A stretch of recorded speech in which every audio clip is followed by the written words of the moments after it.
పుష్యమాసం శూన్యమాసం అని అంటారు. ఎందుకు అంటారు అనే విషయాన్ని తెలుసుకుందాం. సూర్యమానం ప్రకారం చాంద్రమానం ప్రకారం కలిసి ఉండే కొన్ని మాసాలని శూన్యమాసాలు అంటారు. ఉదాహరణకు సూర్యమానం ప్రకారం ధనుర్మాసం, చాంద్రమానం ప్రకారం పుష్యమాసం కలిసి ఉన్న కొన్ని రోజుల్ని శూన్యమాసం అంటారు. ధనుర్మాసం మొత్తం కూడా శూన్యమాసం కాదు. అదేవిధంగా పుష్యమాసం మొత్తం కూడా శూన్యమాసం కాదట. ధనుర్మాసం ప్రారంభమైన కొద్ది రోజులకు పుష్యమాసం ప్రారంభమవుతుంది. అంటే ధనుర్మాసం ప్రారంభమైన మొదటి రోజు నుంచి పుష్యమాసం ప్రారంభమయ్యే ముందు రోజు వరకు శూన్యమాసం కాదు. అదేవిధంగా ధనుర్మాసం అయిపోయిన తర్వాత పుష్యమాసంలో మిగిలిన రోజులు కూడా శూన్యమాసం కాదు. ఇక్కడ చూడండి, మనకి ఎలా అనుకుంటున్నామో ఇక్కడ ఏం చెప్తున్నారు. మీన మాసంతో కూడిన చైత్రమాసం, మిథున మాసంతో కూడిన ఆషాఢ మాసం, కన్యామాసంతో కూడిన భాద్రపద మాసం, ధనుర్మాసంతో కూడిన పుష్యమాసం శూన్యమాసాలు అంటారు. అంటే ఇక్కడ చంద్రమానం సూర్యమానం కలిసినటువంటి నెలలు అక్కడ శూన్యమాసంగా చెప్తున్నారు.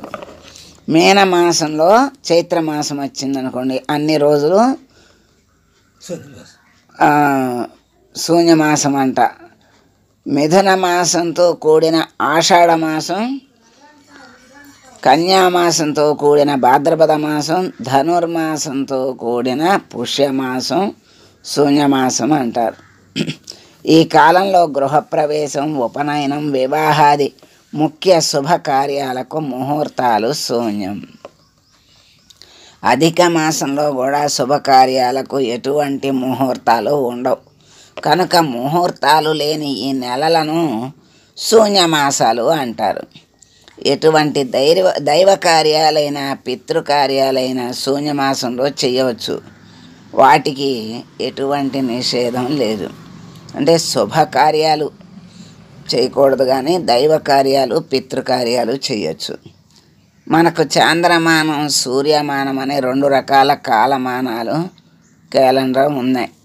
చంద్రుడి గమనాన్ని ఆధారం చేసుకుని చాంద్రమాన మాసాలు ఏర్పడతాయి. చైత్రం, వైశాఖం, జ్యేష్టం, ఆషాఢం, శ్రావణం, భాద్రపదం, ఆశ్వీజం, కార్తీకం, మార్గశిరం, పుష్యం, మాఘం, పాల్గొనం అని 12 మాసాలు ఉన్నాయి. శుక్లపాడ్యం మొదలుకొని అమావాస్య వరకు ఒక మాసంగా పరిగణిస్తారు. ఉత్తర భారతంలోని కొన్ని ప్రాంతాలలో పూర్ణిమ తరువాత వచ్చే కృష్ణపాడ్యమి మొదలు మళ్ళీ వచ్చే పూర్ణిమ వరకు ఒక మాసంగా పరిగణిస్తారు. రోజుకు ఒక నక్షత్రం చొప్పున 27 రోజులు 27 నక్షత్రాలకు దగ్గరగా చంద్రుడు ప్రయాణం చేయటానికి 27.32 రోజులు పడుతుంది. దీనికి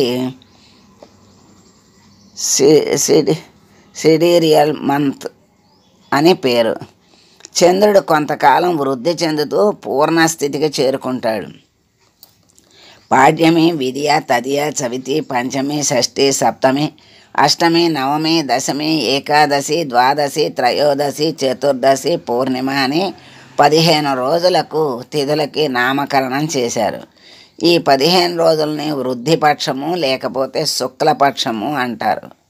తిరిగి చంద్రుడు పాడ్యము నుంచి అమావాస్య వరకు క్షీణించి అమావాస్య రోజున పూర్తిగా కనిపించడు. ఈ 15 రోజులను బహుళపక్షం లేకపోతే కృష్ణపక్షం అని కూడా పిలుస్తారు.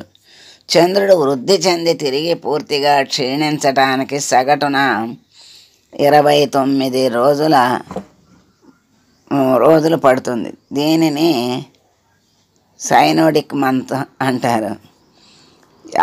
ఆ సంవత్సరం పూర్తి కావటానికి 354.37 రోజులు పడుతుంది.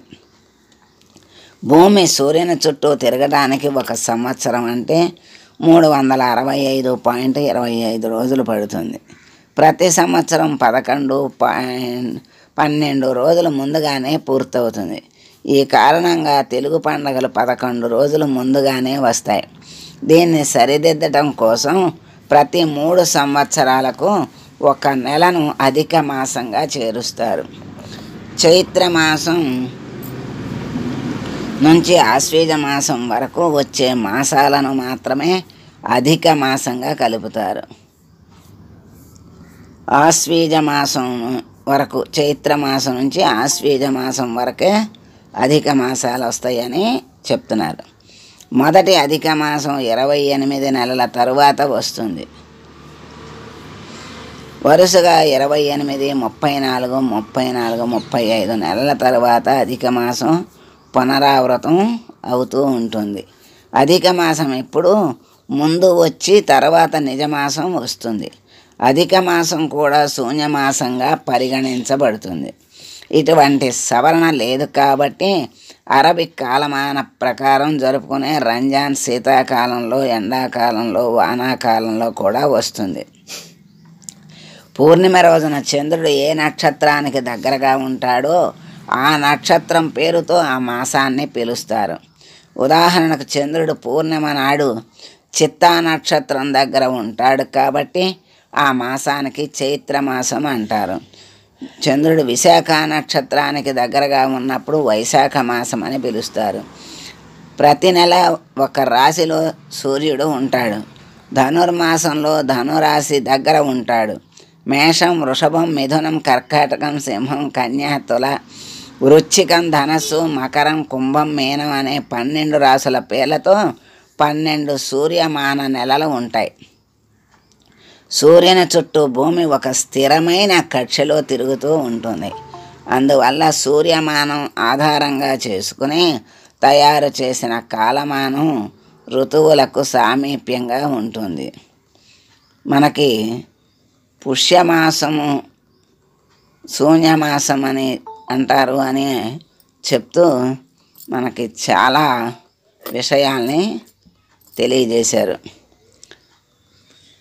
మరి పక్షాలు, తిథులు, నెలలు, మరి సంక్రమణాలు, నెలలకు పేర్లు ఎలా వచ్చినాయి, తెలుగు నెలలకి అధిక మాసం ఎందుకు వస్తుంది, అధిక మాసాలు ఏ నెలలో వస్తాయి, మరి చాంద్రమానం ప్రకారం ఎన్ని రోజులు నెల, అలా తేడాలు సరిచేయటానికి మరి అధిక మాసం ఎప్పుడెప్పుడు వస్తుంది అని చక్కగా మనకి ఎన్నో విషయాల్ని దీని ద్వారా మనకి తెలియజేశారు. తెలియజేసిన వాళ్ళకి కూడా నమస్కారం చేసుకున్నాం. సర్వం శ్రీకృష్ణార్పణమస్తు. లోకా సమస్తా సుఖినో భవంతు.